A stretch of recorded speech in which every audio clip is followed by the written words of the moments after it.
Welcome to the stream. My name is Lizzie from AnimeInkArt over on Instagram. And those that may not know what the show is about, we talk with different creators in the community about their journey in content creation and how we can support each other better in the community. So let's just get everybody in here. Let me share the link and then I'll introduce our lovely guest right here. So let's do that real fast. All right.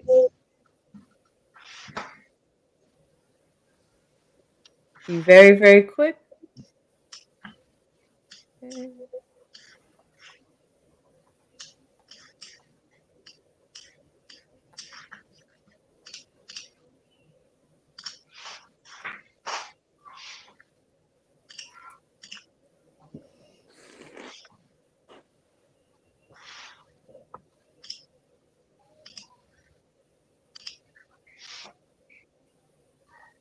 And then one last one. And then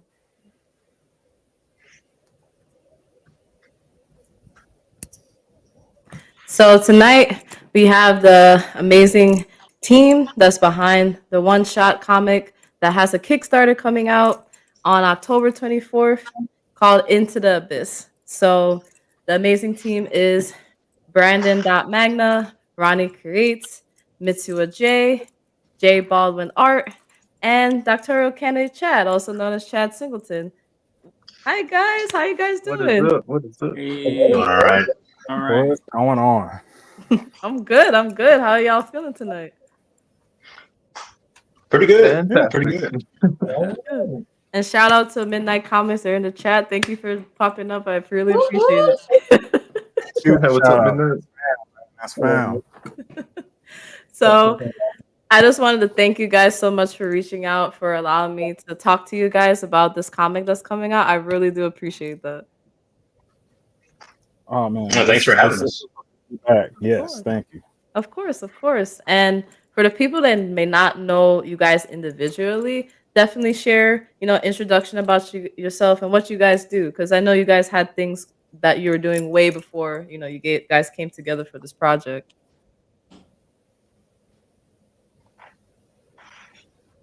Oh, Well, Anybody want to anybody can start. Everyone cool with that, or do you want to start, Josh? No, go for it. Go for it, man. Okay. Hello, everybody. My name is Masuda J, aka Josiah. You can find me almost anywhere, be it Twitch, be it Instagram, be it YouTube. You can find me on almost anything, everywhere, anywhere you can. When I'm not participating in anything comic book related, you can find me on a college campus. Right now, I'm trying to finish up my bachelor's degree to have a history degree with a minor in business admin, aka right now I'm taking an accounting and an ethics course, which I believe would actually somewhat help in this endeavor upon further request, upon anything that really needs to happen, anything that needs to go. Let's take that away. Anyone else want to join in? Whoever wants to go next. Yeah, I'll go next. That's what's up, man. I'm excited to see what you do with all the knowledge and stuff that you're getting from college. So I'm excited to see what you do in the future with that. I'm Josh Baldwin. I have a business, a freelance art service that focuses on illustration and concept art. So I've worked on a ton of logos and just like designs for local businesses, some national. I live in Wisconsin, but then I do concept art. So I worked in tabletop gaming, comics, short films, things of that nature. Just really anything we need, like a vehicle, a weapon, a character design that like is grounded in our reality, but has some aspects of sci-fi or fantasy or just that extra bit of the ethereal. So obviously this is up my alley, being able to work with a talented group of people. And then also write. So I'm working on a graphic novel now, which Into the Abyss also was a writer on it and an artist. So it's nice to be able to exercise both of those sides of my creativity, where I'm able to write and collaborate with obviously these people, and then also do some painting and some drawing as well. Awesome. Well, who's up next? My name's Brandon. I go by brandon.manga. And by the way, Josh, I'm looking forward to your comic coming out, Horizon. That sounds really cool. So I was fortunate. I was lucky enough to be one of the artists and writers on this project. It's been a really cool experience. Outside of this, I'm just an artist following his dream, just working on my own stories on the side. Awesome. And then here you go. Yeah, and I guess I can go ahead and jump in. What's going on, y'all? My name is Chad Singleton from Atlanta. Yeah, I'm lucky enough and have been blessed enough to work with a group of truly wonderful guys, man. And yes, I am one of the writers for the book Into the Abyss. And just kind of a little bit of my background. As far as in the art world, I do a lot of voiceover. I've actually worked with Midnight Comics before, voicing different characters for them. As far as my writing is concerned, I've done a lot of work with comic books, with not just Midnight Comics, but with different companies like Black Lion and Cubs. As far as writing, I also do a lot of horror writing for short stories. I am working on a light novella now with the good folks over at the Butchered Writers. We have a monthly horror anthology called Terror Monthly. I work with a lot of these other guys. I work with Josh and Brandon on certain things. I just kind of just go with the flow. I work with a little bit of everybody. But again, thank you so much for having me. It's a pleasure to be back. I will say, after looking into everything that you're doing, it makes sense how you guys came together. You guys all have like a talent that I feel like lends to the project. So the next question I was gonna ask is, how did you guys all get your in? It's crazy how like worlds mix and like it's small. Oh, were you gonna say something? I think Ronnie was Oh yeah, we next. missed Ronnie. Oh, sorry. Miss Ronnie. I'm sorry. Okay. I'm The sorry. man, the myth, the legend. Introduce yourself. I'm sorry. Yeah, it's all good. It's Ronnie Martin, aka Ronnie Creates, founder of Radical Comics, creator of my character All Star. Have a couple of books I've been working on that I've published. I'm working on my third issue for my next story for All Star. But I'm glad to be a part of this amazing team. I am the cover artist for Into the Abyss, and I was, lucky to be a part and just to lend, a hand, a part of this project. So, yeah. Awesome. And also, forgive me because it's That's okay. It's okay. It's okay.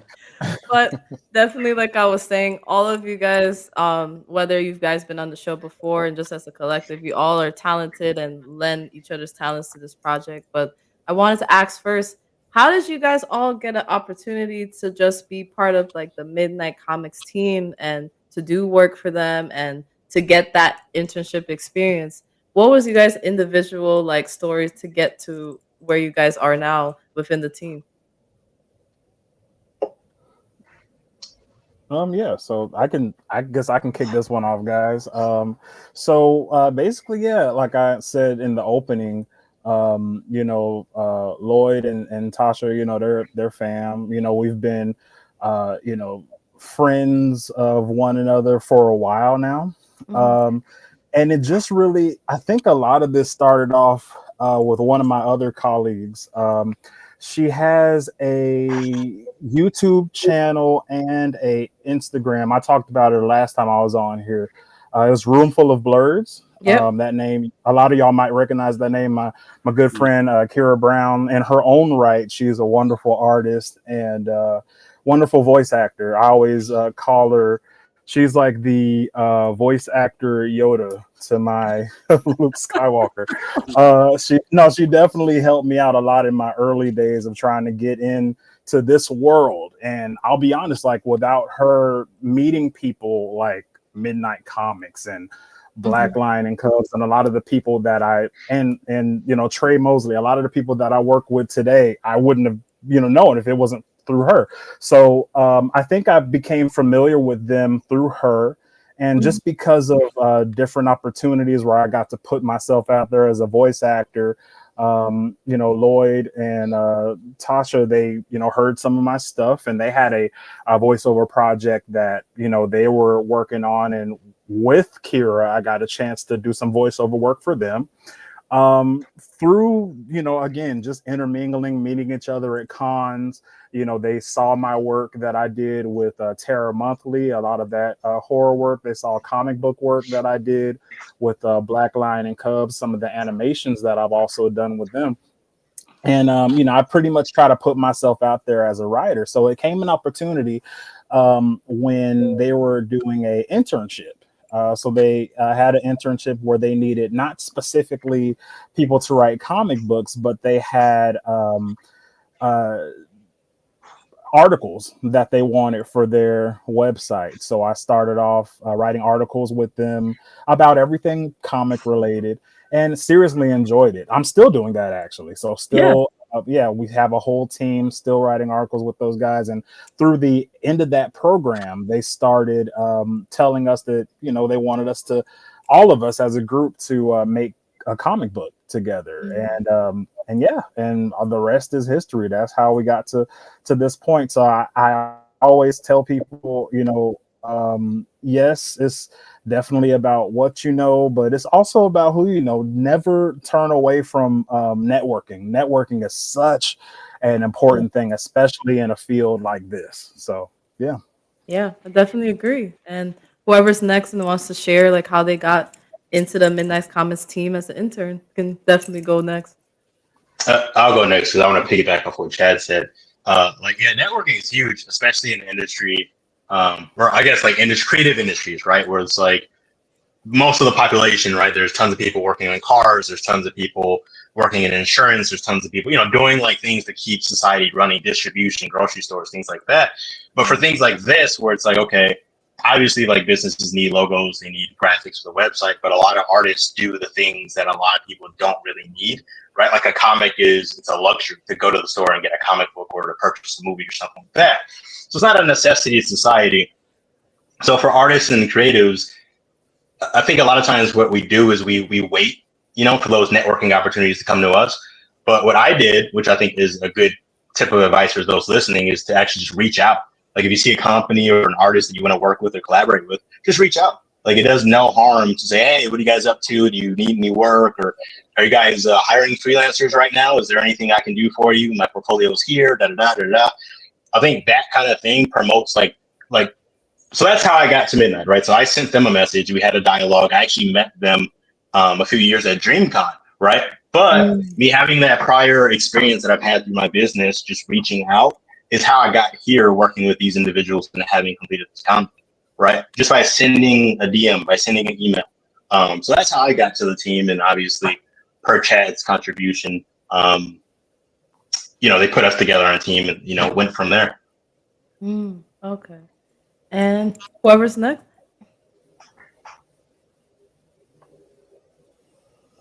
I guess I can go next. While everything you guys said is truly the way to go about it, we also live in a digital age.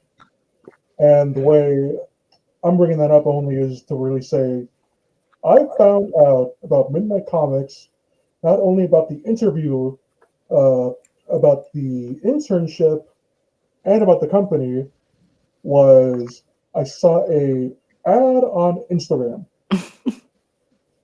And I thought, you know what? This seems fun. So I did what any sane person would do. I Googled them. I Googled the company. And then I said, okay. And I went through the entire aspect of giving them all the information they needed, what aspect I myself think I can do, which was quote unquote writing, because everyone thinks they can write, but no one really can. Like it's one of those things. When it came to the actual interview process to partake in the internship, though, when they asked me what kind of writing I've done, I looked them in the eyes and I told them, the only thing I've done is historical papers. I don't know about y'all, but we're not really writing anything historically related. So if anyone's taking a chance, anything's going on anyway, they took a chance. Now here's the real question. Did they win in this chance? I don't know. We'll find out. I love that. I love that. yes, I love it indeed. And out of the two, whoever wants to go next. I can go. So essentially, I've known them for about has it been 1 to 2 years now since I've known them. Mhm. Lloyd and Tasha, and starting with my comic book journey and developing my comic, I saw their Instagram page, and ever since then, I reached out, I DM'd them, and I asked them questions on how to do certain things, and in regards to publishing and stuff, and they were always helpful, always trying to give advice, even if I was like pestering them or just like you know asking a bunch of questions, but they were always like you know they would try to make themselves available to help me. And yeah, we just been cool, and I saw that they had their internship, and so I figured, let me apply for this. Maybe I could learn something, being in this group, and also work with them, because I never worked with them before on any like projects. They would always give me advice on my own stuff, so I was like, it'd be pretty cool to do something with them. And also recently I just saw them at MomoCon uh, earlier this year, so that was pretty cool. But yeah, they've always just been really helpful, and that kind of bridged that gap for me to want to work with them. That's awesome. And now it's your turn, Brandon. Awesome. Thank you. Thank you. Basically, I've just always had my head down on just working on my art, working on backgrounds, poses, just, yeah. And I've always had stories since I was about 16. I just loved storytelling, but I never really took the leap to really commit to a huge project until a few years ago. And that led me to starting an Instagram, which is my first social media. I'm just not a big social media kind of guy, but I decided I would get on this thing. And I followed a variety of different pages, and one of them was Midnight Comics. So I backed one of their Kickstarters, and eventually I saw an ad, and I was like, yo, I'm going to actually take a leap of faith and believe in myself for once and join the project. And fortunately, I was chosen. So that led us to here. That's awesome. And I'm actually curious because how for the like you guys are part of the team, and I wanted to know like what went into like forming the team. Like was it compatibility? Was it like shared interest for like the particular story? Like what was the process when you're like, okay, we're going to do this comic, like but like just starting out trying to figure out the name, just how you guys came together as team one? Because that's pretty interesting. That's like new for me, like especially like with an internship. Like okay, you're gonna make a comic that's gonna be published, but you're gonna be a team. Like how did you guys figure that out and figure out what will work for each person in the team in terms of getting the story together? Technically, we are team two, but in our hearts, I think we're all number one, kind of thing. But Yeah. yeah, team two, I think we were just kind of placed together. I think that's more Midnight that chose everybody's skills and then tried to balance out the teams. And I'm really cool. I'm really happy I got to be placed with these guys, honestly, because I've got to network with some of them, and hopefully there's some future projects to come. Awesome. And definitely Yeah. whoever wants to share next. It's pretty much what Oh, happened. well, Go ahead, Chad. Oh, no. Go ahead. You were talking. Go ahead, do your thing. That's pretty much what happened. Midnight Comics, I think, took a look at each individuals and said, you know what? They look like they can work together. Um, and okay, thanks for clarifying that in that comment. They were like, that was the game plan there. So definitely thanks for clarifying. And actually, for people that may not know, before we get into like the the setting and what it's about and like the characters, for you guys to share like each person and what their contribution was to the comic. For those that may not know.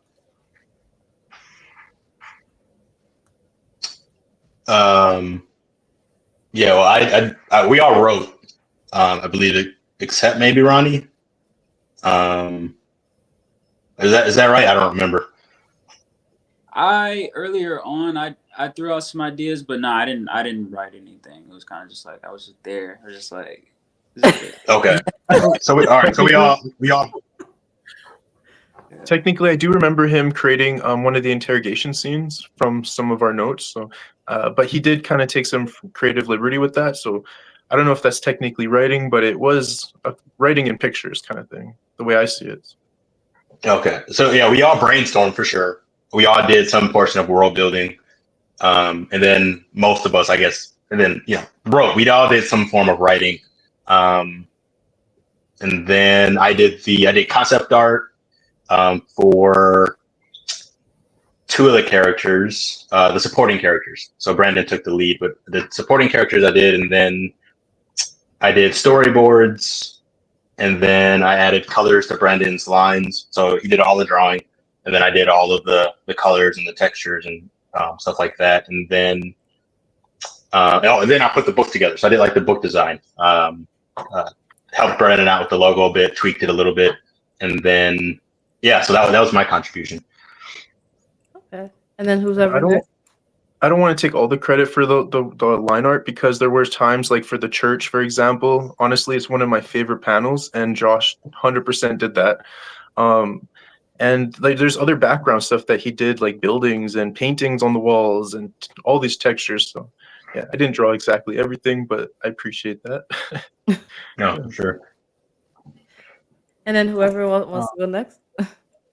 Yeah, and like I said, along with Josiah, me and him are specifically like writers on the project. But just to like, as you can see, kind of just from questioning us, the one thing that I really enjoyed about these guys is like we don't really take specific credit for anything. It's I mean, from the start, like as we like Ronnie said, we all were sitting in the room brainstorming. This is all our baby, for the art direction. Because even with Brandon, Brandon, even though he's fantastic artist, and I think we all pretty much give him free reign to kind of do what he does, because I mean he has great taste. But at the end of the day, he still was like, okay, which one of these is a good fit for our main character? Which one of these design? I mean, everything from the glasses to the hair, anything that I might have come up with. I know me and Josiah specifically were talking about the setting where it's going to take place. Everybody. It was a complete. If I could say about this project, it was very symbiotic. You can't really tell where one person's a contribution begins and where another ends. Like it was completely a group effort, and I love that everybody was on the same page. Yeah, that's definitely true. Cause like from what I saw, Brandon, like you did like the writing plus the art, and then a lot of you guys contributed when it came to the writing, and then different parts of the art. So definitely, that's why I gave a chance for like each of you guys to speak, and I love that like you guys are like sharing bits and pieces and how it's cohesive. So whoever has to share next, just start. When it came to writing and everything, I knew that from the years I've spent with my mother watching shows like, say, The First 48, I knew that was somewhere to go in terms of like, okay, let's take what they did, see if we can condense that down a little bit, and try to see where we can go from there. And in terms of like actual like drawing and artistry, I know Brandon and every now and again would go, how do you think this panel would look like? How do you think this and this would look like in terms of anything comic book related? And every now and again, I'd be like, you know what? I know what you're trying to do. And in some way, shape, or form, I'd have a comic already on standby to just take a photo for him and just show him, like, this is the panel state, this is the panel style I think you're looking for. Here's how it looks like from, say, DC Comics, and then go from there. Oh, yeah, that definitely makes sense. And for Ronnie, I know you said for the cover art and some of the ideas, so I just want you to share like your input in the story. Well, as far as the story, I don't really recall exactly what I was saying in the process of making the story, but I do remember, the discussions between, the scar and stuff like that for the main character, and like the various things, the looks that they were going for her. And I know that when I was doing the cover, I was working off of the designs that who who had the character designs for main character? For the main character, Valerie. Yeah, Valerie. Technically, I got you did to. the concept. Yeah, with everybody's input, sorry. Go I ahead. did create that character, and Josh created the other concepts for Donaldson and Ramirez. Right. So I kind of worked off of those concepts to kind of add my own flair to the characters, but just in my style with the cover. So that's kind of what I ended up doing. That's awesome, and it definitely all came into like this cohesive, just amazing story. And for those that want to get into like the story, the setting, and the background, definitely we can get into that now. Yeah, sure. And I would love to, chat about some of that. We talked about it a little bit before the podcast, but just for everybody out there listening. So if you wanted to give, like, I guess you could say, a tagline or to describe what our story is basically a neo detective noir taking place in a fictional Atlanta, basically. So our main protagonist of our story, her name is Valerie, and she has her colleagues Donaldson and Ramirez, and they're detectives in Atlanta, basically, and they're actually decorated detectives. So they're always catching bad guys, and they really have no problem doing our job. Specifically, our main character, we describe her as like a wonderkind. Like, she's just very, very good at her job. But all of a sudden, we see murders and just all these crazy killings popping up all over Atlanta. And unlike what we've seen or what they've seen before, Valerie doesn't really have anything to figure out who this bad guy is. They're very clean. They don't leave any hair. They don't leave any mistakes in the crime scene. And in a way, the killer is actually taunting our main character. And they're very popular, actually. So around Atlanta, the person that's doing the murdering, they get coined as the Autumn Strangler. So the whole point of our story is for our protagonist to figure out, okay, well, who is this Autumn Strangler? Like, what's going on here, and why is it so hard for us to nail down who this person is? When in the past we've never had this problem before.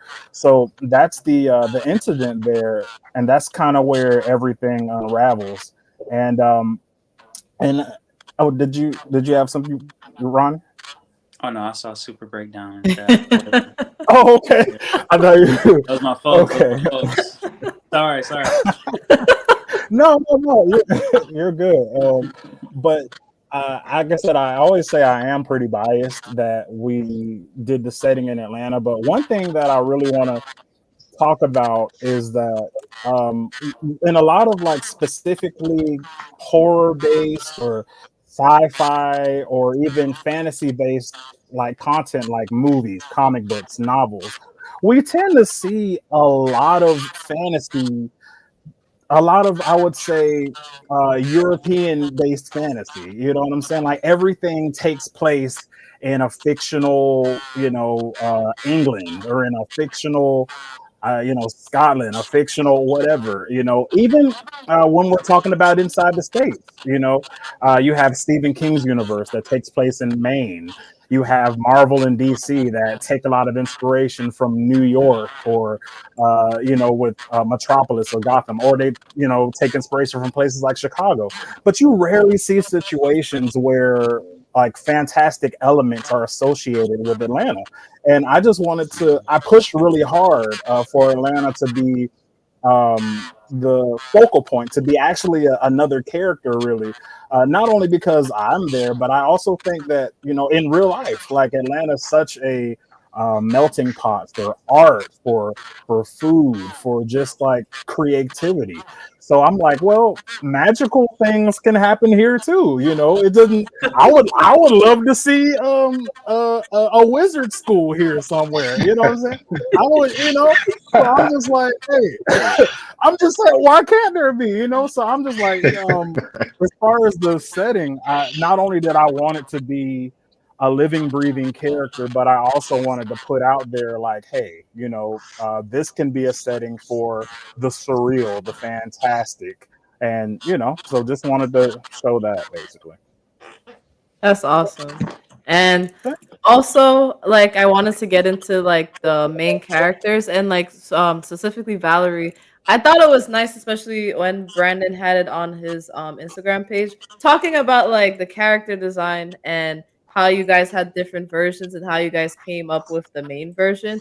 What was the inspiration for Valerie in general? Like, what did you guys pull from to create her character? And when it came to the design, I like the one that you guys chose, but I'm just curious, like how you guys like you came to like the design and like her personality and everything like that. If I remember correctly, we all kind of wrote our own take on the story, and as a team, we basically went through it and kind of picked our own version. We kind of melted things together and went with one of the versions and created from there. And so, from what I remember, anyways, she was kind of described as like a bit of a mouse kind of character, but not weak in stature, still very strong as a even though she was small. And so I thought square glasses would kind of represent something like that characteristic, even though there were other designs. And because our character is a black woman, kind of wanted to stick with the that kind of the bigger hair, for example. Um, Other than that, I think the trench coat was just the stereotypical kind of detective coat, but kind of like with our own kind of style to it. And yeah, I don't know if you guys have anything to add to that. And you know what? You can't really deny trench coats will look really sick. Yeah, they do. Now that you got me thinking about how we were originally describing Val, I started thinking literally just now how I'm assuming everyone here knows Dragon Ball Z. Oh yeah. Yeah. Okay, think of her kind of like, I want to say Videl, where Videl, she's like 5'2", no more than probably 150 pounds at most. So you can kind of think of her in that aspect, but she's still throwing spoke of it. She was like 6'8", 320 pounds of muscle, and she's tossing them around. Just think of it like that. Okay. That's that. I like how you tied that into them. Like, okay, that makes sense. She's a decorated detective too, so Oh yeah, definitely. You were saying something? Oh yeah, she is a decorated detective. I wanted to because Chan's been, which I totally agree with. He's been labeling it like neon noir, right? Yeah, like neo noir, yeah. Neo noir, and which is kind of minimal, but talk about the trench coat, adding the trench coat. Yeah, it looks cool. It looks dope because trench coats are, they're dope, but it has that subconscious thing where it's like noir is like a callback to a certain time period, like 1950s, 1940s, where like those kind of films were more prevalent. Which if you do a quick Google, which I just did just to confirm, you'll see a bunch of trench coats because it's just part of the time, right? Because it talks to the genre. So it's like, yeah, it's dope because it's a detective story, but we can't forget like kind of where that origin comes from. It fits in world with the kind of story that we were looking to tell. Yeah, that definitely makes sense. I like how you have like you guys really did plan it out, and I'm really like just interested to learn more about it. And I know we have the other main characters. We have Donaldson and Ramirez, and I wanted to ask like what is their role in the story as well? Yeah. So go ahead. No, after you. Oh no, I was gonna put in my 2 cents with this is gonna be short, but I know I've been long-winded, guys. But basically no, yeah, Donaldson and Ramirez, they're basically I won't really say like the angel and the demon trope, not necessarily, but they're meant to kind of be in a way the foil of our main protagonist, because to where, see, it's hard to talk about it without giving away the plot, right? Yeah, Without giving sure. away what goes on. So, it's kind of tough. But basically, our main character, the way she is, she's kind of lukewarm. She's not too hot. She's not too cold. She's very methodical, right? So for us, when we were writing our other characters, we wanted to make Donaldson more of that motherly, fatherly figure, the kind of almost kind of a safe space figure. All right. To yeah. So I mean, kind of like when we described them when we were kind of like having our meetings, I was thinking more along the lines of like the what's his name, the Danny Glover type character, right? So imagine what like a Danny Glover type police officer is, a really jovial kind of safe space character. So our character Ramirez is kind of that opposite, to where she's fiery. She's like, no, we got to go catch this guy, or I don't, I need his head on a stick, like that kind of thing. So to where our main character is kind of lukewarm as far as her personality. Since we know that, we wanted to have two characters that did give you that kind of like two sides of that coin, and they were, I guess you could say, they were strong on their personality type. Okay. Yeah, definitely makes sense. And if anybody else has anything to chime in with that before I go to the next question, just in case. Oh, I was just gonna say it kind of plays into the whole good cop, bad cop trope. Yeah, definitely. I definitely can see that. And I wanted to ask about just the inspiration, because it was interesting for everybody that's like promoted the story. Like there's different inspirations, and for me what I've gotten from it, like detective, Ryan Coogler, Stephen King, I see all of those things there. But I wanted to ask you guys personally, like, what were the inspirations for the story itself that you took to create the story? Well, the Midnight Comics, so Lloyd and Tasha, they gave us the sandbox of, and again, if I say something out of turn, like someone let me know, because it has been a long time, right? But they gave us like the sandbox of saying, well, first they asked us what genre do we want to do, right? Between the teams, and we settled on thriller, so we already had that as a sandbox to kind of stay within. Speaking personally, I'm kind of a true crime fan, so like I'm constantly watching interrogations, interviews, documentaries, that kind of thing. So like obviously it's not the most lighthearted content, but then so this was right up my alley, talking about detectives and the Autumn Strangler, and trying to figure out a mystery set in a semi-real place, right? Like taking a fictional story and putting it in Atlanta. And if anybody else wants to chime in. I know personally when it came to writing all of this, when it came to like actually figuring out like what to write about, I know for a fact that I went to some coworkers and people I just knew in general, and I asked them one simple thing: if you were to write a comic, what would you write it about? And I just listen to what they'd write about or what they'd want to see, and just be like, okay, this is what everyone is talking about. Let's just give them what they want.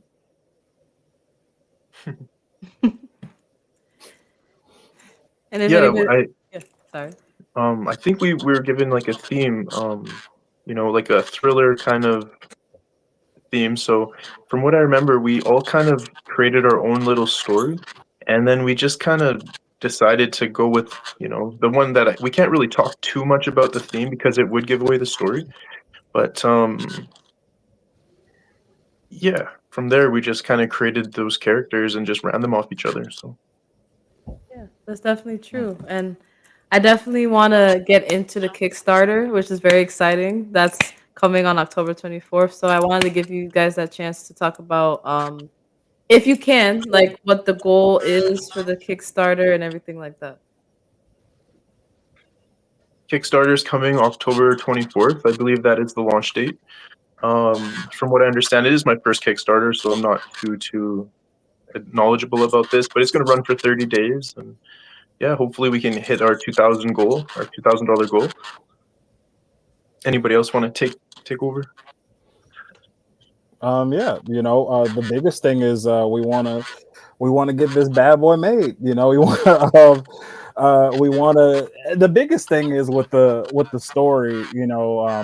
Like you can see us in real time, all tap dancing around the theme. I'm watching Brandon. He's just like, I can see him thinking. He's like, oh, I can't really say too much, because but once you guys read the story, we want to get it to you so badly. So yeah, obviously, we worked really hard on it, and we hopefully, if this one goes over well, because the story that we're trying to tell it's multi-layered. To kind of piggyback even off of the last question that you were asking, for me personally, I grew up loving things like the Twilight Zone. I love stuff like Haunting on Hill House. So when when Tasha and Lloyd told us that, or gave us the option to do horror, thriller, I was all on top of it because I love that multi-layered thing. One thing that I can tell you about the story, you will not be able to call what the ending is. Like, you won't be able to figure it out just from looking, even at the even because of the synopsis we told you, you still won't be able to figure it out, because there's so many dips and dives and twists and turns. And truly, it's a story that can't fully be told in one issue. So that's why we're like, hey, we would love for you all to support it, support the project, so we can just continue to tell such a great story that all of us, these wonderful guys, worked on with me. So That's awesome. And I feel like it's very interesting, like how unique the story is. Just it's kind of like a mixture of just like real life events from the setting and then just fictional, because like the Autumn Strangler, But I'm very interested in the choice of choosing Into the Abyss. I think that's a new spin on like a story like this that I'm not used to because it's set in a real world slash fictional setting and they're being taken into the abyss. For whatever you can share, like what gravitated you towards that title? When I think of like Into the Abyss in a story like this, I'm thinking like anything could happen. You don't know what's gonna happen. It is gonna catch you off guard, and you're gonna be thrown into it because it's just like you don't know what to expect, especially when it's a killer. But I wanted to get into the psyche of you guys for why you guys chose that title. Into the Abyss is kind of a play on words from a quote from Friedrich Nietzsche, where he talks about it. If you stare into the abyss stares back at you, kind of thing. And yeah, I just thought it was kind of a dope title, and it was fitting for our theme. Just like Chad said, it's one of those things where you won't quite guess what's going to happen until the last couple panels. But yeah, that's pretty much it. It's also like one of those things where you could take that title and look at any character and kind of extrapolate what do you think that means. You know what I mean? Which, I mean, you can do that for your own life too, right? Because it's kind of a broad, more philosophical thing. You know what I mean? Mm-hmm. Yeah. Yep. Anybody else wants to chime in? Well, marketing, because at least I know from when going to comic book stores, if I saw a title that said Into the Abyss, I'd at least glance at it. Like, I'd at least glance at it. I'd think about it. Like, you know what? Do I want this? And if I can afford it, say I don't go over budget, they're like, you know what? It's a one shot. Let me get it. Because just with the title, like Into the Abyss, you're thinking like, what do they mean by that? What abyss? You're in Atlanta. What are they going to do in Atlanta? Hey, Atlanta is the abyss. Atlanta is definitely the abyss for sure. And it's like you also gotta read it to know it, because it's a situation of like, oh, there's into the abyss, but it's also freaking into the abyss, something like that. So it's really a matter of like it's perspective and marketing.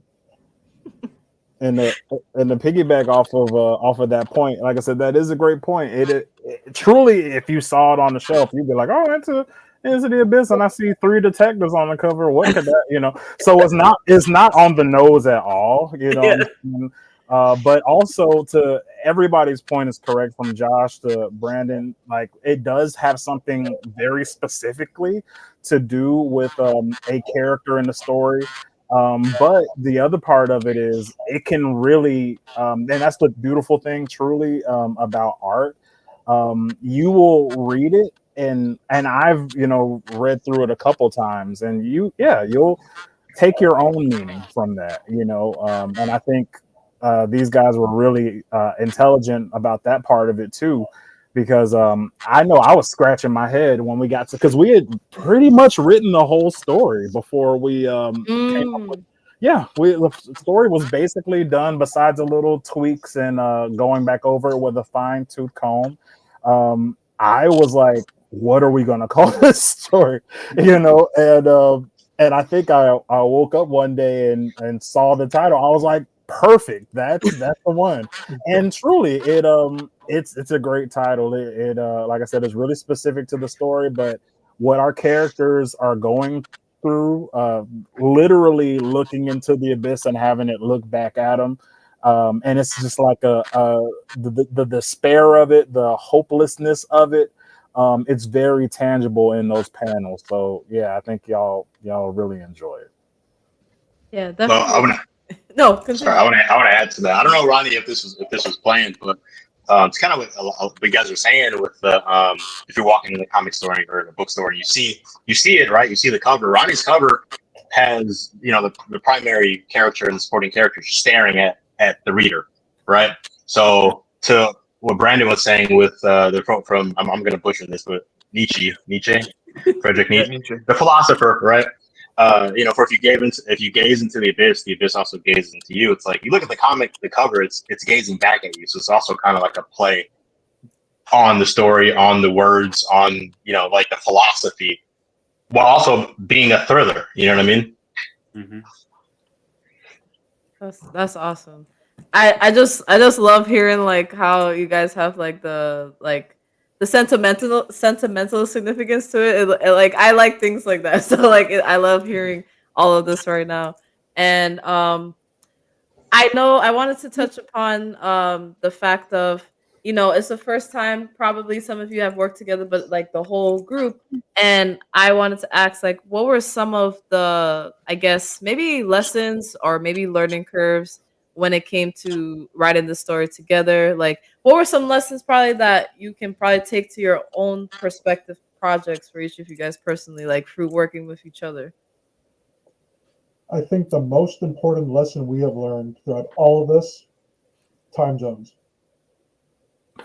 Time zones. That's a big one. That's actually a big one. Yeah.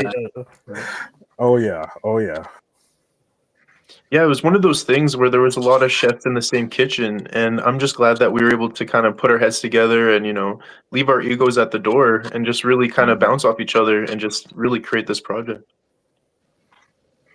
Yeah, I think something that like the collaborative effort of it's like we brainstormed, right? We had the idea, we had the concept of the story that we wanted to tell. We kind of had I don't know if they had names yet, but we had the characters and stuff like that. And then we broke it into sections, right? So for all of those of us that wrote, we each wrote a section, and then Brandon, Ronnie, and I took those sections and broke it into 3 sections and storyboarded, right? So and then me and Brandon did the final art. Ronnie did the cover. So it's like, my point is like, it was such a collaborative effort through every step of the process. Like, everyone on screen that I'm looking at, I worked on their stuff and vice versa. And former teams that I've worked with or collaborated with, it was nowhere near this level of interdependency, if you will. So that was not only different, but it was a lot of fun too. Yeah, and just and just like literally to piggyback off of where what Josh was saying, I just, and this is going to be just me nerding out a little bit. What I as a person that is also, you know, I'm luckily enough to and blessed enough to say that I am a creator in this field now, but I've been a comic book lover my whole life, you know. So I remember a story specifically about how the creators of the Ninja Turtles, the way they write comics, and they literally say that there's literally no point because both of them are the writers, and they, you know, pick up from where the last person left off, and you know, there's no really end or beginning to where they how they collaborate.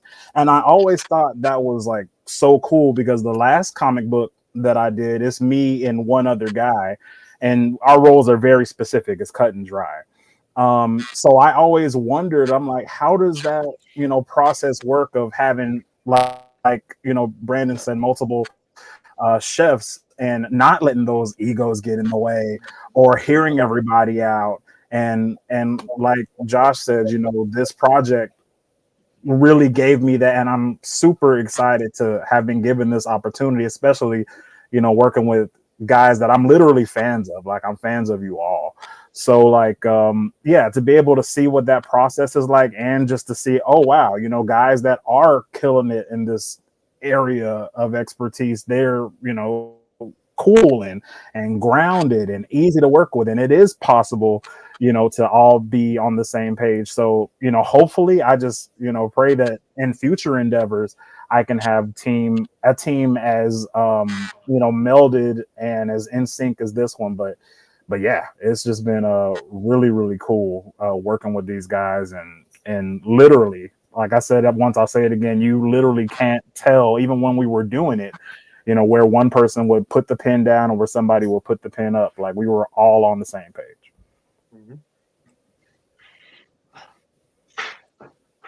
Yeah, definitely. And I wanted to ask, because I know that Into the Abyss is like a one shot, I believe, 11 pages with at least 60 illustrations.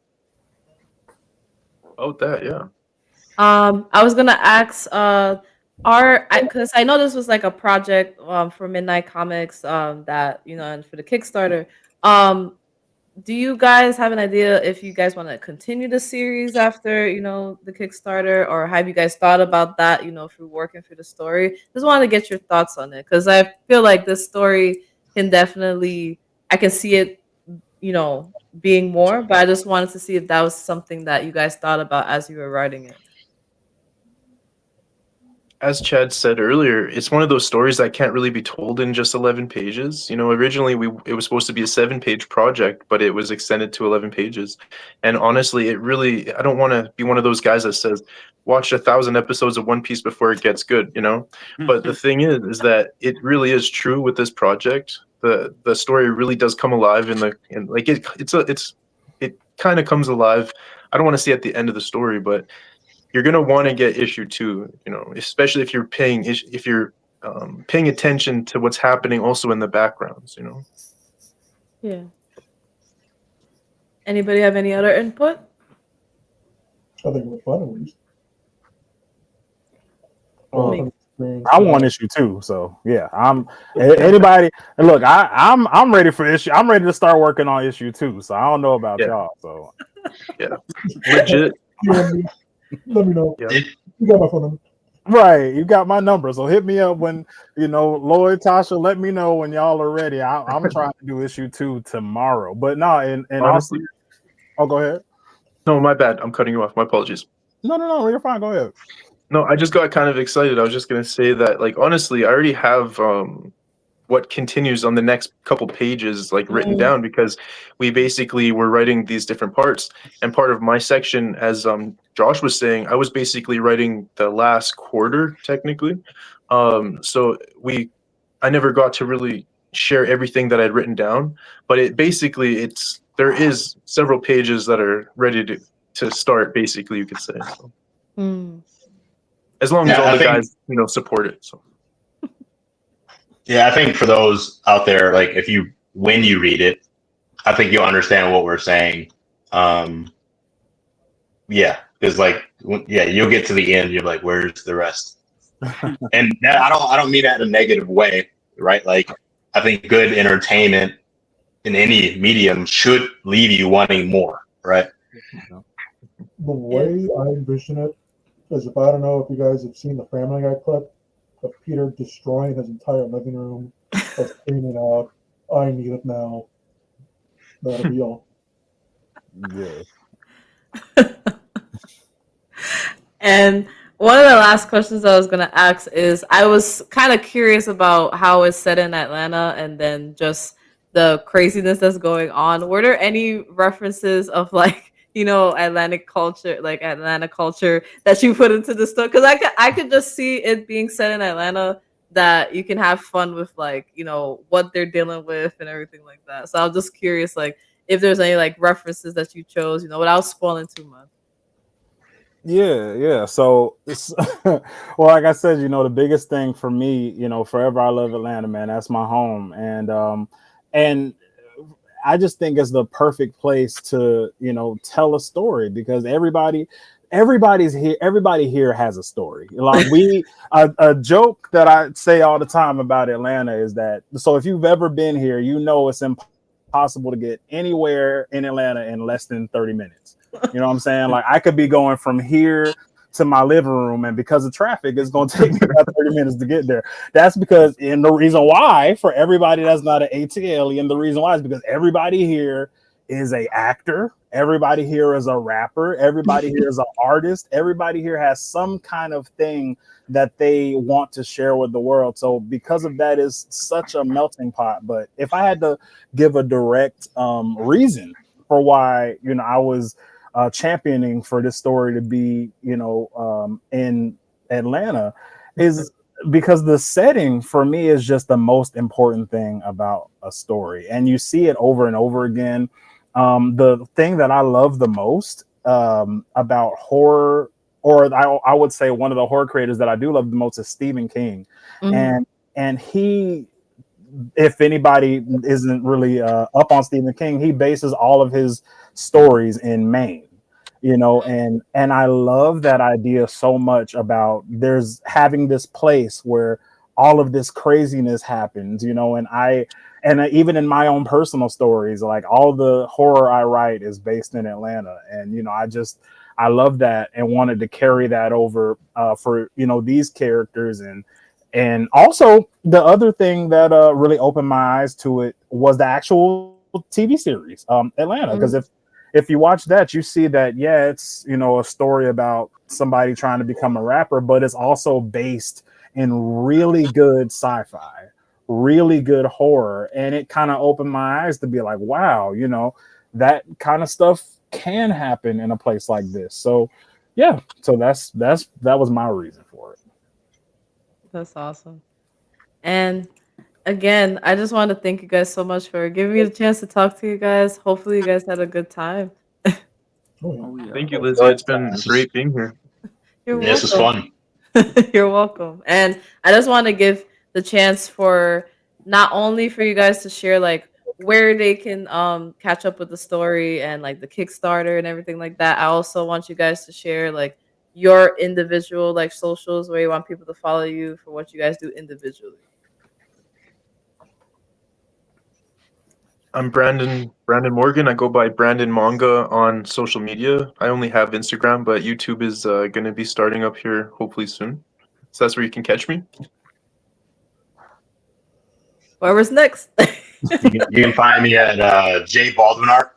That is JBALDWINART, all one word, or www.jbaldwinart.com. And yeah, guys, again, my name is Chad Singleton.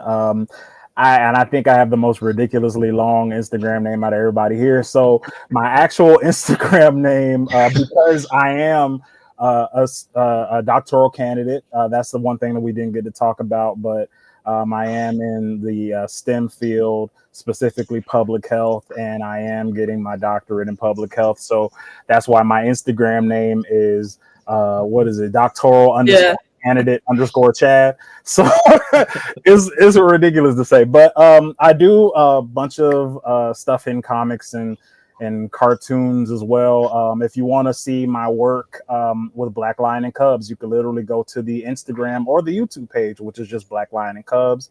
You'll see my comic with them. We actually just did a short film called Araya the Jade Princess.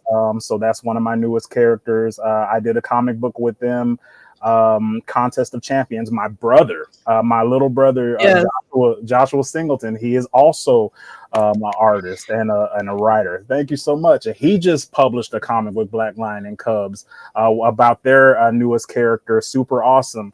I also work with a bunch of great horror creators and writers for our monthly anthology horror series called Terror Monthly. If you want to know more about that, you can go to our Insta page, that is The Butchered Writers, and you can also go to our website, either terrormonthly.com or thebutcheredwriters.com. We're currently doing a free story, guys, every day. It is the 31 nights of 31 nights of October, I want to say it is, and we put a brand new story up on our website. Let me think, anything else? No, I think that's it. So sorry about taking up so much time. Whoever's next. You can find me at Ronny Creates, RONNY Creates, and my other account for my company, Radical Comics. Radical spelled regular and comics spelled with a K. And yeah. Hello, everybody. My name is Josiah. You can find me on Instagram, Twitter, Blue Sky, YouTube, Twitch, TikTok, anywhere and anywhere. You can find me under Masuda J, capital MISUTA underscore capital J. And whoever's next. I believe that is everyone. Yeah. It's been awesome. It's been awesome seeing you guys, honestly, because I don't think we've actually got to be in a group together where we can see each other's face, really. So I just want to say it's been cool. Yeah, awesome. Yeah, likewise, bro. And awesome. Definitely thank you guys so much for coming on to the show. Thank you guys that saw my last minute shares for the YouTube, came into the YouTube, commented, watched. I really do appreciate that for the show. I really do appreciate it. Shout out to Midnight Comics for allowing me to interview these lovely individuals and to be able to do that for the other stories that are coming out. I really do appreciate that. For those who may not know what I do, I'm Lizzie. AnimeInkArt is my brand. I do art. I have my stores on Shopify and Redbubble. The brand has extended though to supporting those in the blurred community as well. Sometimes I cosplay. Shout out to Talking Noir for making me the cosplay model in February for this year. Shout out to Blurs Unite for giving me the opportunity grant as well this for this quarter. And sometimes you might see me collaborating in terms of cosplay, and podcasting came last, I would say. I've embraced it at this point. Anime Ink Art Live Talks is an extension of Anime Ink Art Black Brand Spotlights, where we used to just highlight other creators while we were doing what we were doing, sharing their stories and everything. This is a way for us to be more into the community, and thank everybody that came and supported the Into the Mind of the Blurred Creator Roundtable Talk. It was my first time doing like a in real life podcast recording with other people. That will come out within about a week and a half time, because that will actually be like edited completely. It's gonna be like a bigger project with clips. So look forward to that. And as well as there's gonna be a surprise per se, but I'll be able to share it once I get that content. So definitely keep up with that. Make sure to follow Instagram Anime Ink Art 1 for all the things we do. Join the broadcast channel if you want.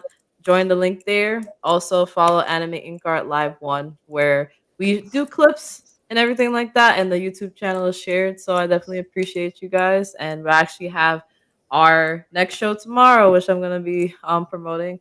And thank you guys so much. So definitely we're gonna be signing out. So say bye to the people, guys. Bye. Have a great one, guys. All right, Well, See you.